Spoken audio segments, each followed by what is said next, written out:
Hey, what's up, everybody? So, I'm doing like a CEO car chit chat today, and I want to talk to you today about why is it that people have a hard time trusting people when it comes down to either finding a therapist or, better yet, for therapists being able to find a coach. And so, this topic has come up because two things are happening in my business. I have two different business structures. I am a clinical psychologist, and I have been hired as a contractor, a third party, to go into the juvenile facilities with a nonprofit that I've been working with for over a decade now. And it's interesting to be on the other side without a key. So what I mean by that is, when I used to work for LA County Department of Mental Health, I had a key, meaning I worked full time in the jail. I've worked at the juvenile hall, the juvenile camp, and when the kids come home into transition, juvenile justice aftercare. And I know firsthand what it looks like to have people do what's called drive-by therapy. And so this came up when I was doing a few other workshops with different units at the juvenile hall I actually used to work at. So that's more ironic that I came back to the place that I quit years ago. And we were talking about how to ask for help. I can't remember exactly what the topic was, but it's come up a few times where at some point, sometimes the young men, they're not kids. They are as young as 15, but they go up to like 25. So some of them will ask like, well, what is mental health supposed to look like? Because probably of their experience. And so I walked them through what back in the day used to look like just for me, because I cannot speak on behalf of other mental health providers, but I also know what it was. I'm just not going to throw people under the bus, right? And so I was explaining to the kids that a typical day, so I'll explain to you, a typical day of my life at the facilities it does depend on the season and the day of the week. I would work on the weekdays and on the weekends, and then I would also work on some major holidays as well. We would be on rotating shifts. If it is more toward the holidays, like 4th of July, that's where kids are outside, they acting out.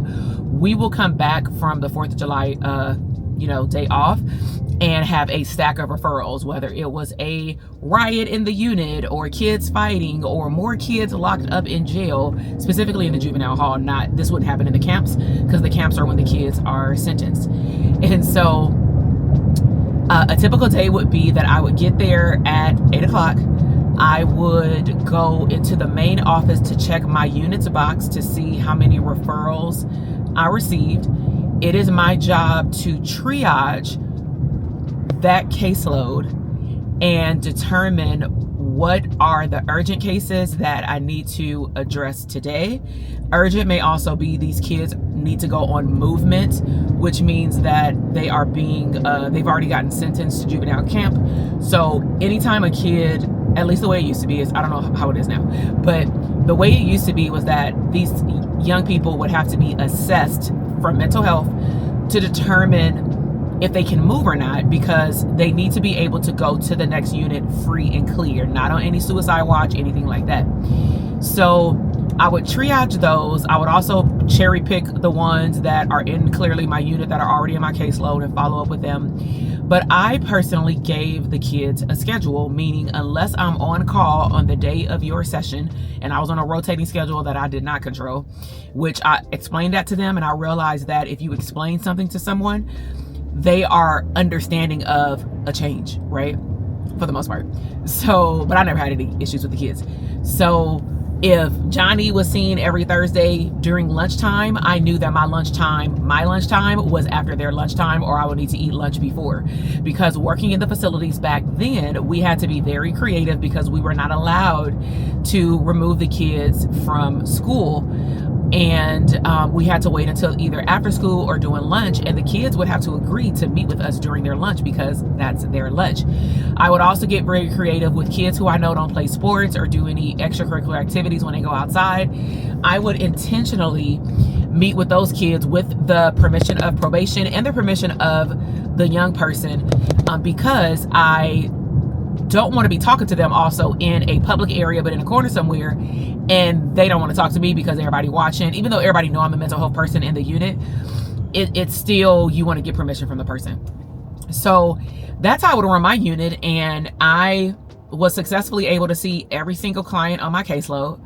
I was able to not do check-ins, but do a full session. Literally the least amount of time that I would meet with somebody is 30 minutes, all the way up to 45, 50 minutes. So for people who say that these kids don't want to talk, that's not true. So as I've been in the facilities 9-10 years later, you know, the kids are basically saying like, yeah, that doesn't happen. And I've observed it where, you know, somebody will approach one of the young people out in the Dayreg area, but I think it's more of the approach that it doesn't seclude the kid to like be able to tell you if they actually want to talk. They may not want to present themselves that way in the public, especially at the facility that I'm at now, because they are awaiting to go to court to determine what's going to happen with their case, right? So they got an image to upkeep, and also they're just overwhelmed with anxiety. I mean, they don't know what's going to happen. Some of them have been in there from as little as they just got locked up last week all the way up to 3+ years waiting a trial, right? I don't control the system, but I can control the way that these young people see mental health, at least in my lens. And so I've been told over and over again that the way that I do mental health is very different given the circumstances that my other colleagues have been given as well. But maybe my threshold for dealing with chaos potentially is different. You know, I don't know, based off how I was raised, not necessarily chaos in my home at all, but more so just probably overarching change as a Black female from Compton. You know, like things happen when you grow up in certain neighborhoods. You have to bounce back. You got to be resilient. You got to get used to it. So I wanted to share that first piece around why therapy clients may not want to go to therapy, and it's primarily because of the way that we as providers may not present the best light of mental health, because clearly someone these days can go tell the kid, hey, come to my office, versus do you want to talk? And then when they get in the office, they do a check-in and say, how are you doing? And to me, there's different ways that you can find out if somebody wants to talk without actually asking them, do they freaking want to talk? Because that's a yes or no question. And you will usually always get a no unless something really tragic has happened and they want to talk. And so that's my little 2 cents on that. Now, on the flip side, as being a provider, this actually came up with our ability to look at a lot of data from applications and pre-assessments that we give people who are interested in our coaching programs, and or those who come into our programs and they fill out like an intake form to let us know like what their goals are, what their experience has been in mentorship, coaching, etc.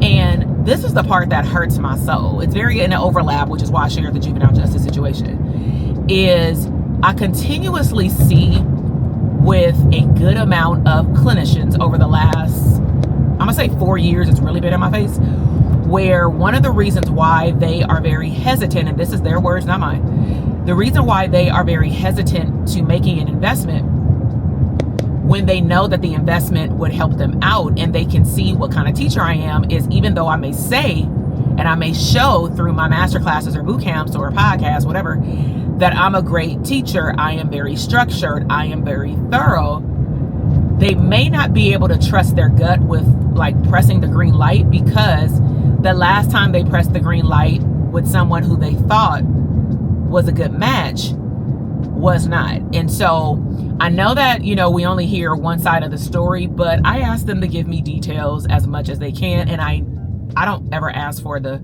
previous coach's name, right? Like, it's just like, just tell me what happened and what did not happen, right? Because I also am looking at what could they have done to make the coaching experience better? Like, can the student, the clinician, take accountability as well, right? So the themes are, what I signed up for is not what I got, right? So that I would need more detail, because some people have said that even to me, and we made it clear that it was a group program multiple times in the boot camps, on the enrollment page, on the FAQ. When you sign up, it says group calls, community group calls. It does not say one-on-one. It actually says FAQ, do I offer one-on-one in this program? And it says no. One-on-one program is reserved for those who are scaling their business. We find that people who are in the growth phase, not saying that you can't benefit from one-on-one, but we find that the clinicians move faster when they go in cohorts or they go in groups as a community, so they don't feel like they're by themselves, because starting a business is not a joke especially if you're doing it on the side of your 9-to-5 job. We found that when people are scaling, they have more in detail, personalized questions that are really catered to their stream of income. And it doesn't mean that we don't meet with them in groups as well, but there's a lot more personalization that goes into building your coaching program, your digital product, your group practice, right? Versus there's a lot of generality, like overlap when somebody's building a private practice, right? So in terms of like systems and stuff. So I asked them follow-up questions to make sure that they also knew what they were signing up for, meaning, well, how did you find the coach? How did you get into their ecosystem? But ultimately, the overarching thing that I keep hearing is there was no structure. It was not consistent. What I thought I was going to learn, this is what I signed up for, and this is what they delivered. They quit in the middle of the coaching. And so I'm not going to go through the whole laundry list of them, but what it made me realize is how important it is to, I'm going to say for me, go back to, it is old school when it's before 2020, because I'm recording this in 2025. But it would benefit my audience if I could build beyond a masterclass. And don't get me wrong, like, people get to know me through my in-depth, no block, right, full transparency podcast, whether it's audio or video. People get to know me by watching my family vlogs. People get to know me by interacting with me on social media. It ain't like they always talking to a bot, you know, the DM me this word to get a download. Yeah, that is you talking to an automated system, right? I can't respond to every single person that DMs me all the time in the moment. But if somebody asks me a question under a TikTok video, I'm gonna answer the question as long as it's pertaining to me, you know, not just a bot spamming me, right? But I say all that because I feel like people are scared.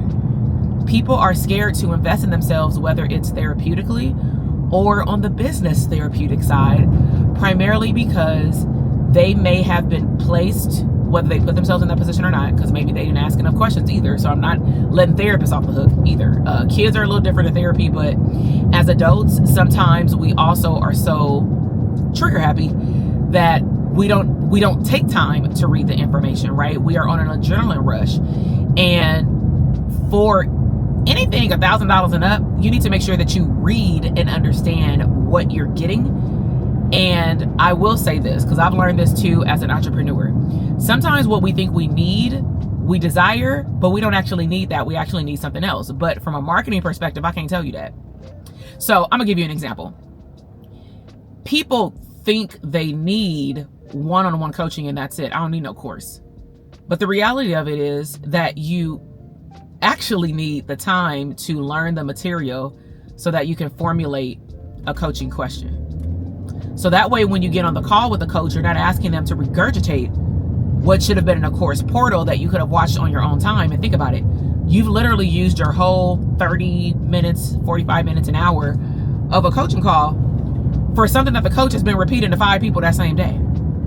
And so at some point, the coach, like myself, will put it into a course portal and say, from what you've implemented based off of what I know works in our step-by-step process, what questions do you have as you've applied it to your business? And I have found that a small number of our clients, our students, have not touched the portal, and they wonder why they're not growing. And you know, if you are a client of ours and you're in our DTA program, you know what DTA stands for. But if you're in our Private Practice Academy program, go to Facebook. Right now, it's the first week of April. Go to Facebook and just see what posts you see around completing certain sections in the module and what comes with that level of excitement. Not just the check mark, I completed it, but more so, what are they learning about themselves? Because I find that the people, and this is not by accident, we track names, we track progress, we follow you in our systems, we take roll when we have coaching calls, we pay attention to people who are asking questions, whether it be through our private podcast feed or when we have community calls. And it never steers us wrong that the people that are at least winning the most out loud, because there are people who are winning in our program who don't say anything. I'm not saying that you have to show up to everything for us to know that you're winning. Not saying that. But I have found that those people who are following the instructions of following the systems because they invested in the structure. And then they take the information, apply it to their business, implementation. And then they ask questions to make sure that they're applying it to their business correctly, and or if they actually have a question in which they're stuck that they don't understand how to apply to their business, or another question popped up that may not be in the portal. Those are the people who we not only see finish the program, but also we see scale faster because they actually have learned what you actually need to grow a business, which is systems, not just an idea to serve a certain group of people and you market it on Instagram and say, okay, I'm done. Why ain't nobody coming? Right? So this whole Card Chit Chat was to show you the overlap of how a bad or a few bad experiences with therapy clients can make them not want to seek out help again. And even if somebody shows up and they look believable, the person won't believe them. And I believe the same thing is happening for entrepreneurs, where you may have had a bad run-in or a few with investing in the wrong thing, investing in the wrong program. And the first thing that I do want you to assess before you badmouth a program, though, is I would encourage you to ask yourself, what did you learn from this situation and what could you do better? Because I've invested in programs where I actually did not get what they promised, because I'm a thorough reader in terms of like enrollment page, and I will read it over and over again and I will send questions. And there was one program in particular that was $3,000, and what they presented was definitely not what I got. And I had to ask a lot of questions before I joined, and that is not what I got. And so if I had to take a learning lesson from that, my learning lesson was, why don't you look into the core shells that you already have? Because you may be sitting on the answers that you paid someone else to give you. And that was my answer for that situation, because I didn't realize that my previous program that I had access to a core shell actually had updated the core shell. And because I had been in that community for so long, you know, once they start emailing you over time, you just probably don't even open up the emails because you're like, oh my God, I've been in that program for like 3 years or whatever, etc. That's one end. On another end, I've been invested in another program where what they actually told us we were going to get in a contractual agreement, they changed their mind later, and that peed me off. And one thing that I learned is how to be assertive and ask for what they were supposed to deliver. And if they can't deliver it, that means that they're violating their contractual agreement and they need to run me back some of my investment or cut me loose if I desire to be cut loose, right? But at the end of the day, I always look at what are some things that I could have done better before I start pointing the finger, because at the end of the day, I'm stuck with whatever choice I made. And I'd rather be resilient and shift the way that I move forward and continue to ask for help versus being scared to ask for help because I had a not so great experience, if that makes sense. Okay. So don't be afraid to ask for help. And I know that it's hard. I know that, you know, just like a therapy client, you may not want to trust people. All those things come up in the business world as well. But as providers, I'm going to put it right back on you with this. How many of you have done consultations and you hear that someone doesn't trust, and you don't persuade, you don't convince, but you just highly educate that person around how you run your business, and you hope that they will believe you and that they will learn how to build trust back with you? So if that's your desire for clients, I'm just simply asking you to flip the script and, you know, say that to yourself. All right. So I hope that this has been helpful for y'all. If y'all like content like that, like Card Chit Chats, business, educational videos and things like that, give this video a thumbs up, subscribe to the channel. I look forward to connecting with y'all later. All right. Have a great day. Bye.